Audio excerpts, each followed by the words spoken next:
is the only person in the entire universe that has been born twice.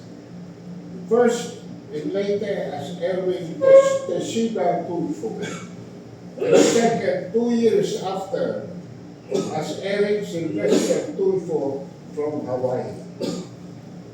So, ito po ang hindi natin maintindihan. And if I may sidetrack a bit, gusto kong i-take note dito ang atensyon ni COMELEC Chairman Garcia. Paano nakalusot to? Napakabilis ng kamay niya. Nung tanggalin niya yung tatlong nanalong Duterte Youth sa party list. Napakabilis ng kamay niya, miski wala siyang poder dahil napag-desisda proklama niya.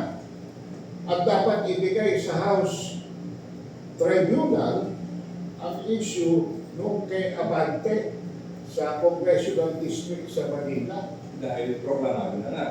Pero, hindi na niya tinanggal yung duly elected. Hindi niya ni-refer sa Electoral Tribunal, dinesisyonan niya at in-install niya si Abante. At bukod doon, nilagay pa niya yung isang party list ng Gabriela. Ang bilis kumilos nitong si Chairman Garcia. At ngayon, sinisisi niya ang publiko, ang botante, dahil maliro tayo pumili. Oo. Diba yun yung latest na sinabi? Pero dito sa kaso ni Tulfo, kaya hindi ko na malaman bakit hanggang ngayon wala siyang decision dito.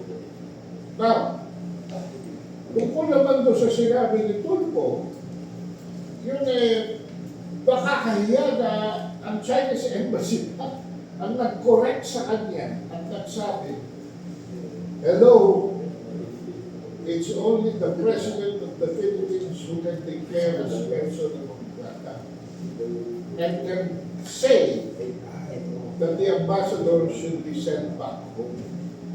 Ang hirap dito, establishing a very bad precedent. Kasi ultimo yung municipality ng sa Kalayaan ng pag-asa. Persona non grata daw doon ang Chinese ambassador. Alam nyo, paghunos dili kayo. Dahil yung West Philippine Sea ninyo,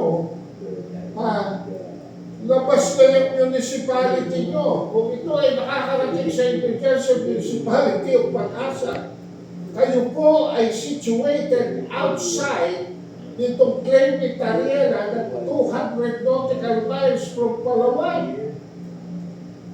So anytime po, pwede kayong sakunin ka ng Vietnam. Pwede kayong pakialaman ka ng Malaysia. Pwede kayong pakialaman ka ng China. At walang tutulong sa inyo. Dahil ang mga Chinese Coast Guard lamang ang malapit na nagpapatrolling. So maghunos dili tayo pagdating sa mga ganitong statements. Then, these 3 follow-up questions will be